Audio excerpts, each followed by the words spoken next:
Welcome students. आज हम इस वीडियो में पढ़ेंगे क्लास 9th का चैप्टर नंबर 8 मोशन। तो शुरू करते हैं। देखिए, सबसे पहले टॉपिक है आपका मोशन। मोशन क्या होता है? देखिए, कोई भी बॉडी आपकी मोशन में तब होगी जब वो अपनी पोजीशन चेंज कर रही हो टाइम के साथ साथ। मतलब आपका टाइम भी चेंज हो रहा है और आपकी उस बॉडी की पोजीशन भी चेंज हो रही है। जैसे देखिए, कोई बॉडी यहाँ पे पॉइंट ए पे है, कुछ टाइम बाद वो पॉइंट बी पे चली जाती है। ठीक है, मान लीजिए उसे जाने में 10 सेकंड लगे या 10 सेकंड बाद उसकी पोजीशन पॉइंट बी पे हो गई। तो यहाँ पे आप क्या देख रहे हैं, इसकी पोजीशन चेंज हो गई आपकी बॉडी की। ठीक है, पॉइंट ए था पहले, उसके बाद पॉइंट बी हो गया। तो इसका मतलब क्या, इसमें कुछ ना कुछ मोशन हुआ है, इसने कुछ ना कुछ मोशन किया है, तभी इसकी पोजीशन चेंज हुई है। तो मोशन क्या होता है, यहाँ से आप समझ गए होंगे कि जब कोई भी बॉडी अपनी पोजीशन चेंज करे, या तो टाइम के रेस्पेक्ट में या फिर किसी भी एक पॉइंट के रेफरेंस में, ठीक है, तो वो कहलाएगा आपका मोशन। नेक्स्ट देखते हैं हम। नेक्स्ट आता है आपका इसमें रेस्ट। रेस्ट क्या होता है? रेस्ट ये होता है जब कोई भी बॉडी अपनी पोजीशन टाइम के साथ साथ चेंज ना कर रही हो। मतलब जैसे वहाँ पे हम देख रहे थे, कोई भी एक बॉडी थी जो पॉइंट ए पे थी, और 10 सेकेंड्स बाद उसकी पोजीशन कहाँ पे हो गई थी, पॉइंट बी पे। पहले पॉइंट ए पे थी, फिर 10 सेकेंड्स बाद उसकी पोजीशन कहाँ पे हो गई, पॉइंट बी पे। ये किस में कहलाएगी ये वाली कंडीशन? तो मोशन में। रेस्ट के लिए क्या होगी, कोई बॉडी ए पॉइंट पे है, ठीक है, आफ्टर 10 सेकेंड वो ए पॉइंट पे ही रहे, मतलब अपनी पोजीशन चेंज ना करे, तो वो क्या कहलाएगा, आपका स्टेट ऑफ रेस्ट में कहलाएगा। कि वो किस स्टेट में है, रेस्ट में है वो। ठीक है, जब उसकी पोजीशन चेंज नहीं हो रही, when its position does not change with respect to time और ए रेफरेंस पॉइंट। ठीक है, जब किसी भी बॉडी की पोजीशन टाइम के साथ साथ चेंज नहीं हो रही होती है, तो उसे हम किस में कहते हैं, रेस्ट में कहते हैं। अब नेक्स्ट टॉपिक आता है आपके टाइप्स ऑफ मोशन। देखिए, जनरली इसमें 9th क्लास में आप इसके 3 टाइप पढ़ेंगे। कौन कौन से? पहला आता है लीनियर मोशन। लीनियर मोशन क्या होता है? देखिए, जब मोशन आपका स्ट्रेट लाइन में हो रहा होता है। ठीक है, क्या, जब मोशन आपका स्ट्रेट लाइन में हो रहा होता है तो उसे हम क्या बोलते हैं, लीनियर मोशन। जैसे इसका एग्जांपल देखिए, जैसे सड़क पे आपकी एक कार चल रही है, ठीक है, स्ट्रेट रोड पे आपकी कार चल रही है। ठीक है, तो यहाँ पे क्या है, एक स्ट्रेट पाथ पे मोशन हो रहा है ना। तो जब एक स्ट्रेट पाथ पे मोशन हो तो उसे हम, उस मोशन को हम क्या बोलेंगे, लीनियर मोशन बोलेंगे। ठीक है, देखिए, it is a motion of an object moving in a straight line और पाथ। जब आपका मोशन क्या हो रहा हो, स्ट्रेट लाइन में हो रहा हो या फिर एक स्ट्रेट पाथ में हो रहा हो, तो हम उसे क्या बोलेंगे, लीनियर मोशन बोलेंगे। ठीक है, नेक्स्ट देखते हैं। नेक्स्ट है आपका सर्कुलेटरी मोशन। देखिए, सर्कुलेटरी मोशन क्या होता है, जैसे लीनियर मोशन में मोशन कैसे हो रहा था, स्ट्रेट लाइन पे हो रहा था, उसी तरीके से सर्कुलेटरी मोशन में जो मोशन होगा आपका, वो एक सर्कुलर पाथ पे होगा। ठीक है, जैसे एक रनिंग ट्रैक होता है, ठीक है, उस पर अगर आप रनिंग कर रहे हैं तो आप कैसा मोशन कर रहे हैं, आप सर्कुलर मोशन कर रहे हैं या फिर सर्कुलेटरी मोशन कर रहे हैं। ठीक है, देखिए, it is the motion of an object moving on a circular path.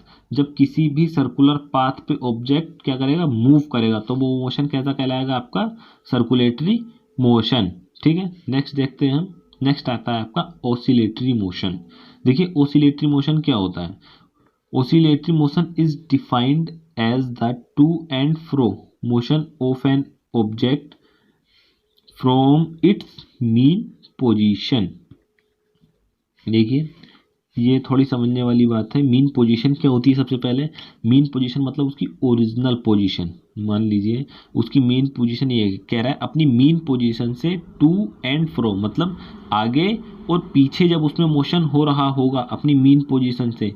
जैसे समझिए, इसको रुकिए, मैं हटा देता हूँ। हाँ, तो अब देखिए, मीन पोजीशन क्या, मान लीजिए ये इसकी मीन पोजीशन है किसी भी चीज़ की। ठीक है, अब इसमें ऑसिलेटरी मोशन कब होगा, जब वो अपनी मीन पोजीशन से आगे और पीछे मोशन करेगा, तो उसे हम क्या कहेंगे, ऑसिलेटरी मोशन। इसका एग्जांपल जैसे घड़ी में, घड़ी का जो पेंडुलम होता है, घड़ी का पेंडुलम ऐसे मूव करता है, पहले आगे जाता है, फिर पीछे जाता है, फिर आगे जाता है, फिर पीछे जाता है। तो क्या टू एंड फ्रो जब मोशन हो रहा होगा तो उसे हम क्या बोलेंगे, ओसिलेटरी मोशन बोलेंगे। देखिए क्या कह रहा है, oscillatory motion is defined as to to and fro motion. To and fro मतलब आगे जाएगा अपनी मीन पोजीशन से, फिर पीछे आएगा, जितना आगे गया उतना ही पीछे आएगा। तो इस तरह के मोशन को क्या बोलोगे आप, ओसिलेटरी मोशन। नेक्स्ट देखते हैं हम। नेक्स्ट आता है आपका फिजिकल क्वांटिटी। अब देखिए फिजिकल क्वांटिटी क्या होती है। फिजिकल क्वांटिटी ये मटेरियल की वो प्रॉपर्टी होती है जिसे हम मेजर कर सकते हैं, जैसे हाइट, लेंथ, वेट, स्पीड। ये सब कैसी क्वांटिटी जिन्हें हम मेजर कर सकते हैं। ठीक है, अब देखते हैं ये दो टाइप्स की होती हैं। अब देखते हैं ये कौन कौन से टाइप्स की होती हैं। पहले टाइप होता है इसका स्केलर क्वांटिटी। स्केलर क्वांटिटी क्या होती है, it is physical quantity having only magnitude but no direction. ये वो क्वांटिटी होती है जिसमें सिर्फ मैग्नीट्यूड होता है। क्या होता है जिसमें सिर्फ मैग्नीट्यूड। अब मैग्नीट्यूड क्या होता है, मैग्नीट्यूड आप ये समझ लीजिए कि साइज या फिर न्यूमेरिकल वैल्यू किसी भी चीज़ की। ठीक है, जैसे मैं मार्केट गया, मार्केट से 5 kg एप्पल लेके आया। कितना, 5 kg एप्पल लेके आया। तो यहाँ पे एप्पल का मैग्नीट्यूड कितना है, 5। ठीक है, जिनकी क्वांटिटी कितनी है एप्पल की जो मैं लेकर आया हूँ उसे 5, या फिर आप इसे ऐसे भी कह सकते हैं मैग्नीट्यूड किसी भी चीज़ का न्यूमेरिकल वैल्यू। ठीक है, और अगर आप इससे नहीं समझ पाए तो ऐसे समझिए जैसे किसी चीज़ पे फोर्स लग रहा है 5 न्यूटन। कितना, 5 न्यूटन।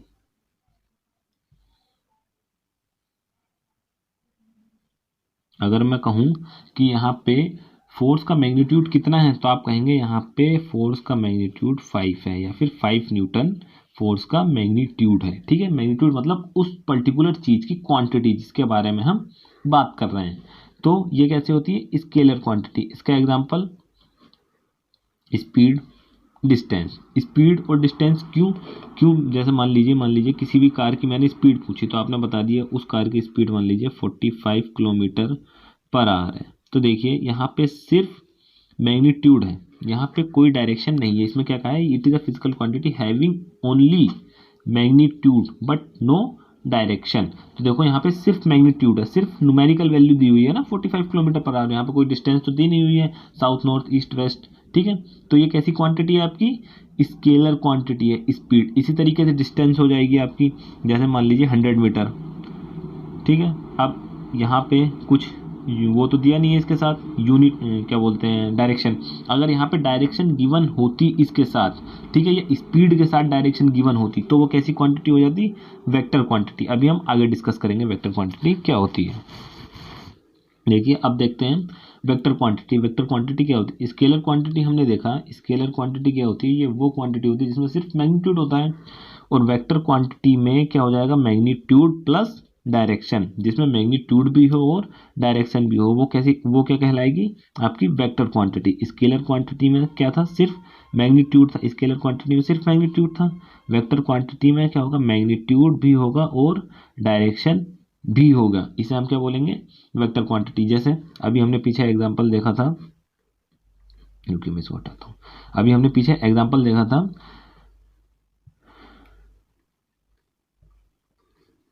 किसका, डायरेक्शन का, स्पीड का, सॉरी, कि 45 किलोमीटर पर आवर की स्पीड से कोई गाड़ी चल रही है। ठीक है, तो वो कैसी क्वांटिटी हो गई थी, स्केलर। क्यों, क्योंकि वहां पे किसी भी तरह की डायरेक्शन की बात नहीं हो रही थी। अगर मैं उसी में ये कह दूं कोई भी कार 45 किलोमीटर पर आवर की स्पीड से साउथ डायरेक्शन में चल रही है, किस में चल रही है, साउथ डायरेक्शन में, इन साउथ डायरेक्शन, तो अब ये कैसी क्वांटिटी बन गई, ये वेक्टर क्वांटिटी बन गई। क्योंकि हमें पता है वेक्टर क्वांटिटी में क्या होती है, मैग्नीट्यूड होता है और डायरेक्शन होती है। यहाँ पे मैग्नीट्यूड भी है और डायरेक्शन भी है, तो ये कैसी क्वांटिटी हो गई आपकी, वेक्टर क्वांटिटी हो गई। ठीक है, नेक्स्ट आता है आपका डिस्टेंस। देखिए डिस्टेंस क्या होता है, डिस्टेंस होता है the actual path length travelled by an body is called distance. मतलब आपने टोटल कितना एरिया कवर करा वो क्या कहलाएगा आपका, डिस्टेंस। आपने टोटल कितना एरिया चले आप, इसे क्या बोल सकते हो आप, डिस्टेंस। जैसे मान लीजिए आप यहाँ से चले पॉइंट ए से, आपको पॉइंट बी पे जाना है, ठीक है। तो आप ऐसे गए, मतलब ऐसी सड़क गई हुई है, आप ऐसा मान लीजिए, ठीक है। तो मैं अगर आपसे पूछूं आप डिस्टेंस फाइंड करें, तो आप यहाँ से यहाँ तक की दूरी निकाल लेंगे, वो आपकी डिस्टेंस हो गई, आपके द्वारा डिस्टेंस कितनी कवर करी गई, जितना ये पूरा डिस्टेंस होगा, ठीक है। डिस्टेंस क्या हो गया, actual path, actual path length travelled. अगर मैं आपसे कहूँगा डिस्टेंस निकालो, तो आप इससे इस पॉइंट की दूरी निकाल देंगे, बोले सर यही आपकी डिस्टेंस है, ठीक है। तो डिस्टेंस आपको समझ में आ गई होगी, डिस्टेंस क्या होती है, जो आपने पूरी पाथ कवर करी है किसी भी जर्नी के दौरान, वो आपकी क्या कहलाएगी, डिस्टेंस, ठीक है। अब डिस्टेंस जो है स्केलर क्वांटिटी होती है, क्यों, क्योंकि इसमें कोई भी डायरेक्शन नहीं होती है, ये डायरेक्शन पर डिपेंडेंट नहीं होता है, और ये हमेशा पॉजिटिव होता है, ये जीरो नहीं हो सकता, ठीक है। इट ऑलवेज पॉजिटिव, क्योंकि अगर आप चलेंगे थोड़ा बहुत भी तो जाहिर सी बात है कुछ ना कुछ डिस्टेंस तो कवर करेंगे ही, ठीक है। या तो आप मोशन ही नहीं करेंगे, बिल्कुल मोशन नहीं करेंगे तो आप कोई डिस्टेंस ही कवर नहीं कर रहे हैं।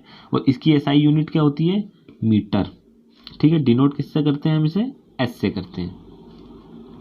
नेक्स्ट देखते हैं हम, नेक्स्ट टर्म आती है आपकी डिस्प्लेसमेंट। देखिए डिस्प्लेसमेंट क्या होती है, डिस्प्लेसमेंट और डिस्टेंस एक तरीके से हल्की सिमिलर है, ठीक है, बस इसमें एक पॉइंट का डिफरेंस है। देखिए क्या है वो, जैसे आपने अभी देखा डिस्टेंस क्या था, आपने एक पॉइंट ए पॉइंट से चले थे आप बी पॉइंट के लिए, आप कैसे गए थे, कुछ ऐसे, ठीक है, हाफ सर्कल की शेप में गए थे आप। तो अगर मैं आपसे कहूँगा डिस्प्लेसमेंट, डिस्प्लेसमेंट सबसे पहले समझिए होता क्या है। डिस्प्लेसमेंट होती है शॉर्टेस्ट डिस्टेंस किसके किसके बीच की, इनिशियल पोजीशन के आपकी और फाइनल पोजीशन की। अब इनिशियल पोजीशन क्या होती है, इनिशियल पोजीशन वो होती है जहाँ से आपने चलना शुरू करा, ठीक है, और फाइनल पोजीशन वो होती है जहाँ पे आपने ख़त्म करा। तो यहाँ पे इनिशियल पोजीशन आपकी क्या होगी, ए क्या हो गई आपकी इनिशियल पोजीशन, और बी क्या हो गई आपकी फाइनल पोजीशन। तो डिस्प्लेसमेंट क्या होता है, इन दोनों के बीच की, किसके किसकी, ए के और बी के बीच की शॉर्टेस्ट डिस्टेंस। तो शॉर्टेस्ट डिस्टेंस क्या होगी, अगर मैं इनके बीच में एक स्ट्रेट लाइन खींच दूंगा तो यही तो होगी इनके बीच की शॉर्टेस्ट डिस्टेंस, ठीक है। तो डिस्प्लेसमेंट अगर मैं आपसे पूछूंगा डिस्प्लेसमेंट कितनी हुई, तो आप ये यहाँ की ए से बी के बीच की दूरी को आप डिस्प्लेसमेंट बताओगे, ठीक है। ये क्या हो गई आपकी डिस्प्लेसमेंट। और अगर मैं आपसे डिस्टेंस कहूँगा तो आप ऐसे बोलोगे सर इतना, ये जितनी भी दूरी है ये है डिस्टेंस, ये मैंने डिस्टेंस कवर करी, और डिस्प्लेसमेंट पूछूंगा तो डिस्प्लेसमेंट होगी ये, ठीक है। देखिए the shortest distance between initial position and final position, initial position जहाँ से आपने चलना स्टार्ट किया था, फाइनल पोजीशन जहाँ पे आप पहुँचे, मतलब ये आपकी फाइनल पोजीशन है, ठीक है। ये इनिशियल पोजीशन मतलब स्टार्टिंग वाली पोजीशन, ठीक है। इनके बीच की शॉर्टेस्ट डिस्टेंस को हम क्या बोलते हैं, डिस्प्लेसमेंट, ठीक है। आगे देखते हैं, ये कैसी क्वांटिटी है, वेक्टर क्वांटिटी है, क्यों, क्योंकि ये डायरेक्शन पे डिपेंड करती है, ठीक है। इसमें मैग्नीट्यूड और डायरेक्शन दोनों होता है। जैसे 45 किलोमीटर इन ईस्ट डायरेक्शन, तो यहाँ पे अब क्या लग गया, ईस्ट एक डायरेक्शन आ गई ना ईस्ट। अगर 45 रहता खाली मैग्नीट्यूड रहता तो इसमें आपकी कैसी क्वांटिटी रहती है, स्केलर, तो वो कैसी, वो क्या था स्केलर, आपकी डिस्टेंस थी, ठीक है। तो ये कैसी क्वांटिटी है, वेक्टर।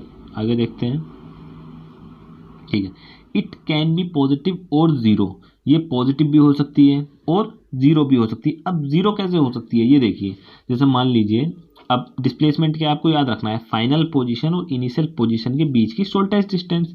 मान लीजिए कोई सर्कुलर ट्रैक है, ठीक है, आपने यहाँ से चलना शुरू करा और आप वापस यहीं पे रिटर्न होके आ गए, सेम पाथ पे। ये मैंने अलग लाइन आपको दिखाई है, नहीं तो मैं इसी के ऊपर करता आपको दिखता नहीं, ठीक है। सेम पाथ पे आप चले और यहीं पे आके रुक गए, ठीक है। आप इसी पाथ पे आके क्या हो गए, आप रुक गए। तो अब मैं आपसे कहूंगा कि इसके बीच की शॉर्टेस्ट डिस्टेंस निकालिए, यहीं पे आप चले थे और यहीं पे रिटर्न होके आप रुक गए। तो मैं अगर आपसे कहूँ इसमें आप क्या निकालिए, शॉर्टेस्ट डिस्टेंस निकालिए, तो शॉर्टेस्ट डिस्टेंस तो जीरो है, क्योंकि आप जहाँ से गए वहीं पे वापस आ गए। तो डिस्प्लेसमेंट उस कंडीशन में कैसी होगी, जीरो होगी, ठीक है। और एसआई यूनिट क्या होती है इसकी, इसे मीटर होती है, और डिनोट किससे करते हैं हम इसे, डेल्टा एस से, ठीक है। SI unit metre denoted by delta S. Next term आता है आपका स्पीड। स्पीड क्या होती है, देखो स्पीड आपने कितनी डिस्टेंस और कितने टाइम में कवर करी, ये क्या कहलाती है आपकी स्पीड। ठीक है, तो यहाँ से देखो आप फॉर्मूला भी निकाल लेंगे। अभी फॉर्मूला के बारे में हम आगे डिस्कस करेंगे, पहले हम समझ ले रहे हैं स्पीड क्या है। स्पीड क्या है कि आपने कितनी डिस्टेंस कितनी टाइम में कवर कर ली, वो क्या कहलाएगी आपकी स्पीड कहलाएगी। ठीक है, the distance travelled by a body in per unit time. अब देखिए यहाँ पे पर यूनिट टाइम आ रहा है और डिस्टेंस आ रहा है, तो आपको पता है जहाँ पर यूनिट टाइम आता है मतलब यहाँ डिवाइड में टाइम होगा। ठीक है, और किसकी पर यूनिट टाइम है, डिस्टेंस की, तो ऊपर क्या आ जाएगा, डिस्टेंस आ जाएगा। तो ये आपका क्या निकल के आया, स्पीड का formula, speed equal to distance upon time. एक बात याद रखिएगा, जहां भी पर यूनिट की बात करें टाइम, तो उस जगह में आप टाइम किस में ले लेंगे, डिवाइड में, फिर ऊपर जो यूनिट दी होगी आप उसे ऊपर रख लेंगे। ठीक है, जैसे देखते हैं इसमें, हाँ ये क्या है, स्केलर क्वांटिटी है। क्यों, क्योंकि स्पीड जो है वो डायरेक्शन पे डिपेंड नहीं करती। मान लो मैं आपसे कहूँ कि आप 45 किलोमीटर की स्पीड से गाड़ी चला रहे हैं, ये मैटर नहीं करता ना आप किस डायरेक्शन में चला रहे हैं, स्पीड तो सेम रहेगी, चाहे आप नॉर्थ में जाइए, ईस्ट में जाइए, वेस्ट में जाइए। ठीक है, तो ये इंडिपेंडेंट होती है डायरेक्शन से, डिपेंडेंट नहीं होती, ये हमेशा पॉजिटिव होती है स्पीड। ठीक है, और इसकी एसआई यूनिट क्या होती है, मीटर पर सेकेंड। एसआई यूनिट कैसे, स्पीड का फॉर्मूला क्या होता है, डिस्टेंस अपॉन टाइम। डिस्टेंस की यूनिट क्या होती है, मीटर, टाइम की यूनिट क्या होती है, सेकेंड, तो स्पीड की यूनिट भी क्या होगी, मीटर पर सेकेंड। ठीक है, और एवरेज स्पीड का फॉर्मूला क्या होता है, टोटल डिस्टेंस अपॉन में टोटल टाइम। देखिए एवरेज स्पीड, जैसे मैं आपको समझा दूं, एवरेज स्पीड का फॉर्मूला कहाँ पे यूज होगा, जिस जगह पे आपको दो स्पीड दे रखी होंगी और दो टाइम दे रखे होंगे। जैसे मान लीजिए पहले कोई गाड़ी चली 5 किलोमीटर पर आवर की स्पीड से, उसके बाद वो चली 10 किलोमीटर पर आवर की स्पीड से। 5 किलोमीटर पर आवर की स्पीड से जब वो चल रही थी तो उसने कितनी डिस्टेंस कवर करी, उस 5 किलोमीटर पर आवर की स्पीड से चल रही थी वो 5 सेकेंड में। ठीक है, और ये चल रही थी 10 सेकेंड। तो अगर मैं आपसे कहूँगा यहाँ पे आप एवरेज स्पीड क्या होगी इसकी, तो आप क्या, आपने अभी क्या पढ़ा, टोटल डिस्टेंस अपॉन में टोटल टाइम। डिस्टेंस यहाँ पे कितनी है, 5 किलोमीटर और 10 किलोमीटर, टोटल डिस्टेंस कितनी हो गई, 15 किलोमीटर। ठीक है, अपॉन में टाइम कितना हो गया, 10 + 5 मतलब 15 सेकेंड। ठीक है, तो स्पीड आपकी निकल के आ जाएगी, इससे आप इसे कैंसिल कर देंगे। ठीक है, ऐड करिए, पहले इस दोनों को ऐड करिए, फिर इस दोनों को ऐड करके अपॉन में आप डिवाइड कर दीजिए। ठीक है,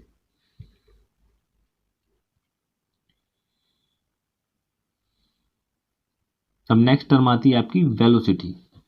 वेलोसिटी क्या होती है, अब देखो बच्चों, स्पीड और वेलोसिटी में बस बहुत छोटा सा डिफरेंस है, और आप इसे याद रखना, सिर्फ किसका, डायरेक्शन का। वेलोसिटी में डायरेक्शन होती है, स्पीड में डायरेक्शन नहीं होती। इसीलिए स्पीड कैसी क्वांटिटी थी, स्केलर, और वेलोसिटी कैसी क्वांटिटी होगी, वेक्टर, क्योंकि इसमें डायरेक्शन भी है, मैग्नीट्यूड तो है ही है दोनों में, पर वेलोसिटी में डायरेक्शन भी है। अब देखते हैं वेलोसिटी क्या होती है। वेलोसिटी है the distance travelled by a body per unit time in a given direction. की वेलोसिटी क्या है कि उसने कितनी डिस्टेंस कवर करी और किस डायरेक्शन में कवर करी, इसे जनरली हम कह देते हैं velocity equal to displacement upon time. ठीक है, इसे हम डिस्प्लेसमेंट अपॉन टाइम भी कह देते हैं, किसे, वेलोसिटी को। ठीक है, इसे हम क्या कहते हैं, अब देखो यहाँ पे क्या है, यहाँ तक तो इसका अगर आप देखेंगे डेफिनेशन इसकी, यहाँ तक तो बिल्कुल सेम आ रही है कि the distance travelled by a body per unit time, यही आपकी स्पीड की भी डेफिनेशन थी। इसमें क्या आ गया, इन गिवन डायरेक्शन, तो हम इसे ये भी तो कह सकते हैं, it is a speed with direction. ये कुछ नहीं है, ये स्पीड ही है, किसके साथ, डायरेक्शन के साथ। ठीक है, वेक्टर वेलोसिटी कैसी क्वांटिटी है, वेक्टर क्वांटिटी। क्यों, क्योंकि आप देख पा रहे हैं इसमें डायरेक्शन है, मैग्नीट्यूड प्लस डायरेक्शन जिसमें होता है वो कैसी क्वांटिटी होती है, वेक्टर क्वांटिटी होती है। ठीक है, मैग्नीट्यूड प्लस डायरेक्शन इसमें है, और ये पॉजिटिव भी हो सकती है, निगेटिव भी हो सकती है, और जीरो भी हो सकती है। ठीक, अब आते हैं uniform and non uniform motion पे। देखिए यूनिफॉर्म मोशन क्या होता है, when a body travels equal distance in equal interval of time। जब कोई बॉडी इक्वल डिस्टेंस कवर करे इक्वल टाइम में, तो उसे हम क्या कहेंगे, मोशन यूनिफॉर्म मोशन। अब कैसे इक्वल इंटरवल और इक्वल टाइम बोले सर, समझ में नहीं आया कुछ, अभी देखते हैं। मान लीजिए कोई बॉडी है, या कोई कार है, ठीक है, कोई कार है, वो पहले 5 किलोमीटर कवर करती है, 5 किलोमीटर 5 सेकेंड में, ठीक है। फिर अगला 5 किलोमीटर कवर करती है वो 5 सेकेंड में, फिर अगला 5 किलोमीटर कवर करती है वो 5 सेकेंड में। तो यहाँ पे स्पीड क्या निकल के आ रही है इसकी, अगर मैं आपसे पूछूं तो 5 किलोमीटर पर सेकेंड, या फिर 1 किलोमीटर पर सेकेंड। यहाँ पे मैटर ये नहीं स्पीड क्या निकल के आ रही है, मैटर ये है कि हर बार ये देखो टाइम सेम है और डिस्टेंस भी ये कितनी कवर कर रही है, सेम। तो यहाँ पे मोशन ये कैसा मोशन होगा, यूनिफॉर्म मोशन होगा। क्यों? क्योंकि यहाँ पे 5 सेकेंड में ही ये 5 किलोमीटर हर बार कवर कर रही है, ठीक है। अब नॉन यूनिफॉर्म इसका जस्ट अपोजिट हो जाएगा, टाइम तो सेम रहेगा, इक्वल इंटरवल ऑफ टाइम में अनइक्वल डिस्टेंस जब कवर करेगी तो वो कैसा हो जाएगा आपका, नॉन यूनिफॉर्म मोशन, ठीक है। यूनिफॉर्म मोशन क्या है, इक्वल इंटरवल में इक्वल डिस्टेंस कवर कर रही है, इक्वल इंटरवल ऑफ टाइम में इक्वल डिस्टेंस जब कवर करेगी तो वो क्या कहलाएगा आपका, यूनिफॉर्म मोशन। देखो, when a body travels equal distance in equal interval of time में, ठीक है, इक्वल इंटरवल ऑफ टाइम में इक्वल डिस्टेंस जब कवर करेगी कोई भी बॉडी, तो वो मोशन, उस बॉडी का मोशन कैसा कहलाएगा, यूनिफॉर्म मोशन, ठीक है। अब नॉन यूनिफॉर्म मोशन देखो, नॉन यूनिफॉर्म मोशन क्या है, when a body travels unequal distance in equal interval of time. जैसे मान लीजिए अपनों ने वहाँ एग्जांपल लिया था, ये कोई 5 सेकेंड का इंटरवल था ना टाइम का, वहाँ पे, यहाँ पे भी हम 5 सेकेंड का ही ले रहे हैं, ठीक है। 5 सेकेंड, 5 सेकेंड, यहाँ वहाँ पे 5-5 किलोमीटर गाड़ी चल रही थी, यहाँ पे पहले तो चली 2 किलोमीटर, फिर चली 3 किलोमीटर, फिर चली 1 किलोमीटर। अब देखिए टाइम का इंटरवल तो सेम है पर डिस्टेंस तो अनइक्वल कवर हो रही है हर बार, तो यहाँ पे ये मोशन कैसा कहलाएगा, यूनिफॉर्म मोशन। यूनिफॉर्म मोशन कब होगा, जब कोई भी बॉडी अनइक्वल डिस्टेंस कवर करेगी इक्वल इंटरवल ऑफ टाइम में, तो उस बॉडी में जो मोशन होगा हम कैसा बोलेंगे कि ये नॉन यूनिफॉर्म मोशन में है, ठीक है। अब टर्म आता है आपका एक्सीलरेशन। देखिए मोस्ट इंपॉर्टेंट है ये इस चैप्टर में, एक्सेलरेशन। देखिए एक्सेलरेशन क्या होता है, एक्सेलरेशन है rate of change of velocity, कि आपकी वेलोसिटी किस स्पीड से चेंज हो रही है, उसे हम क्या बोलेंगे, एक्सेलरेशन, ठीक है।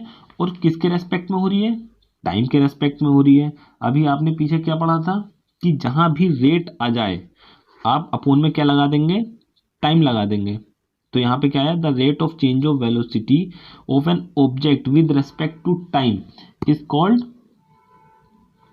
एक्सीलरेशन। अब आप बेझिझक टाइम लगा दीजिए, ठीक है। अब किस में चेंज हो रहा है, वेलोसिटी में, तो आप चेंज इन वेलोसिटी कैसे निकालेंगे, फाइनल वेलोसिटी में से इनिशियल वेलोसिटी माइनस कर देंगे। अब फाइनल वेलोसिटी किससे डिनोट करते हैं हम, v से, ठीक है। इनिशियल वेलोसिटी किससे डिनोट करते हैं, u से। ये क्या है, फाइनल वेलोसिटी, और ये क्या है, इनिशियल वेलोसिटी। तो अब हम किसी भी चीज़ में जब चेंज निकालना होता है तो हम फाइनल में से इनिशियल माइनस कर देते हैं, तो वही काम हम यहाँ पे करेंगे, v माइनस यू। आपको पता है rate of change of velocity with respect to time है, तो टाइम आपने ऑलरेडी डिवाइड में रख रखा है, तो यहाँ पे आपको एक्सीलरेशन का फॉर्मूला निकल के आ गया, a equal to v minus u upon में t, ठीक है। ये देखिए a equal to v minus u upon में t, v यहाँ पे फाइनल वेलोसिटी है, v क्या है आपकी फाइनल वेलोसिटी, और a क्या, u क्या है आपकी इनिशियल, ठीक है, और t क्या है आपका यहाँ पे टाइम। ये कैसी क्वांटिटी है, वेक्टर क्वांटिटी है। क्यों, क्योंकि इसमें वेलोसिटी है, इसमें वेलोसिटी है ऊपर। वेलोसिटी कैसी क्वांटिटी है, वेलोसिटी भी तो वेक्टर क्वांटिटी है, ठीक है। तो ये कैसी हो जाएगी पूरी वेक्टर क्वांटिटी, क्यों, क्योंकि इसमें वेलोसिटी भी है, वेलोसिटी कैसी क्वांटिटी है, वेक्टर क्वांटिटी। अब आप कहोगे इसमें तो टाइम भी है, हाँ टाइम में सिर्फ मैग्नीट्यूड है, वेलोसिटी में भी मैग्नीट्यूड है, पर वेलोसिटी में डायरेक्शन भी होती है, तो इसीलिए एक्सीलरेशन में भी डायरेक्शन आ गई, तो ये कैसी क्वांटिटी हो जाएगी, वेक्टर क्वांटिटी हो जाएगी। Next it may be positive और नेगेटिव। एक्सेलरेशन आपका पॉजिटिव भी हो सकता है और नेगेटिव भी हो सकता है। अब नेगेटिव और पॉजिटिव कब होगा, पॉजिटिव एक्सेलरेशन कब होगा, जब उसकी स्पीड इंक्रीज होगी, ठीक है, तो उसे आप क्या कह सकते हो, पॉजिटिव एक्सेलरेशन। जब स्पीड डिक्रीज होगी तो आप एक्सेलरेशन कैसा कह सकते हो, नेगेटिव एक्सेलरेशन, या फिर हम नेगेटिव एक्सेलरेशन को क्या कहते हैं, डी एक्सेलरेशन भी कहते हैं, ठीक है। अब एक्सेलरेशन के टाइप्स देखते हैं। एक्सेलरेशन के जनरली यहाँ पे दो टाइप दिए हुए हैं। पहला टाइप है यहाँ पे पॉजिटिव एक्सेलरेशन। अब देखो पॉजिटिव एक्सेलरेशन क्या होता है, when final velocity is higher than initial velocity. जब आपकी फाइनल वेलोसिटी किससे ज़्यादा हो, इनिशियल वेलोसिटी से। अभी हमने पीछे पढ़ा फाइनल वेलोसिटी को हम किससे डिनोट करते हैं, v से, इनिशियल वेलोसिटी को किससे डिनोट करते हैं, u से। और एक्सेलरेशन का फॉर्मूला हमने क्या पढ़ा है, v माइनस यू अपॉन में t, ठीक है। तो एक कह रहा है फाइनल वेलोसिटी ज़्यादा हो किससे, इनिशियल वेलोसिटी से। यहाँ पे हम एक एग्जांपल लेते हैं, जैसे मान लीजिए कोई एक कार है, पहले तो वो 5 मीटर पर सेकंड की स्पीड से चल रही है, ठीक है, फिर वो 10 मीटर पर सेकंड की स्पीड से चलने लगती है, ठीक है। उसे 5 मीटर से 10 मीटर पर सेकंड की स्पीड पकड़ने में कितना टाइम लगा, 5 सेकंड लगा, ठीक है। अब आपके पास यहाँ पे देखिए इनिशियल वेलोसिटी भी है। इनिशियल मतलब जिस स्पीड से वो पहले चल रही थी, फाइनल वो जिसमें वो बाद में चल रही थी, तो बाद में किस में चल रही थी, किस स्पीड से, 10 मीटर पर सेकंड से। और इनिशियल क्या हुई आपकी, 5 मीटर पर सेकंड। तो आप इसे फॉर्मूले में रखिए। फॉर्मूला क्या था, v माइनस यू अपॉन में t। v फाइनल वेलोसिटी थी, v कितनी है यहाँ पे 10, माइनस u क्या है, इनिशियल वेलोसिटी। इनिशियल वेलोसिटी कितनी है 5, अपॉन में टाइम था t कितना है 5 सेकेंड। तो यहाँ पे कितना आया आपका 1 मीटर पर सेकेंड की स्पीड से एक्सेलरेट हो रही है। यहाँ पे 1 कैसा आया आपका, पॉजिटिव आया, ठीक है। तो पॉजिटिव एक्सेलरेशन क्या होगा, जब आपकी फाइनल वेलोसिटी की वैल्यू हाई होगी किससे, इनिशियल वेलोसिटी से, ठीक है। अब हम इसका सेकंड पार्ट देखते हैं। सेकंड है नेगेटिव एक्सेलरेशन। नेगेटिव एक्सेलरेशन क्या होगा, जब फाइनल वेलोसिटी की वैल्यू कम होगी किससे, इनिशियल वेलोसिटी से। नेगेटिव एक्सेलरेशन मतलब रिटार्डेशन भी, जब उसकी स्पीड घट रही होगी। देखते हैं नेगेटिव एक्सेलरेशन, उसी एग्जांपल को लेते हैं, स्पीड चेंज कर लेते हैं ना। पहले में कैसे चल रही थी 5 मीटर से, अब मैं कह रहा हूँ कि इनिशियल वेलोसिटी पहले थी उसमें 10 मीटर पर सेकेंड। जब इसमें ब्रेक अप्लाई किए तो ये किस स्पीड से चलने लगी, 5 मीटर पर सेकेंड से। और कितने टाइम सेम ले रहे हैं, 5 सेकेंड, ठीक है। अब जब आप इसे फॉर्मूले में रखेंगे, फॉर्मूला क्या था, v minus u upon T. v क्या है, ये है फाइनल वेलोसिटी, तो ये 5, इनिशियल क्या है, पहले वाली जिससे पहले चल रही थी 10, ठीक है। टाइम कितना है आपका, टाइम कितना है 5, यहाँ पे 5 रख दिया। तो देखो यहाँ पे वैल्यू निकल के आएगी आपकी 5 माइनस 5 अपॉन में 5। इससे आप इसे कैंसिल करेंगे तो 1 बार कैंसिल हो जाएगा। यहाँ पे वैल्यू आपकी निकल के आई -1। तो एक्सेलरेशन कैसा हो रहा है यहाँ पे, नेगेटिव एक्सेलरेशन, ठीक है। नेगेटिव एक्सेलरेशन कब है, जब आपकी फाइनल वेलोसिटी कम हो किससे, इनिशियल वेलोसिटी से। तो वो एक्सेलरेशन कैसा कहलाएगा, नेगेटिव एक्सेलरेशन। थैंक यू, आज के लिए इतना बहुत है। अब आगे हम इसमें पढ़ेंगे नेक्स्ट वीडियो में इक्वेशन ऑफ मोशन।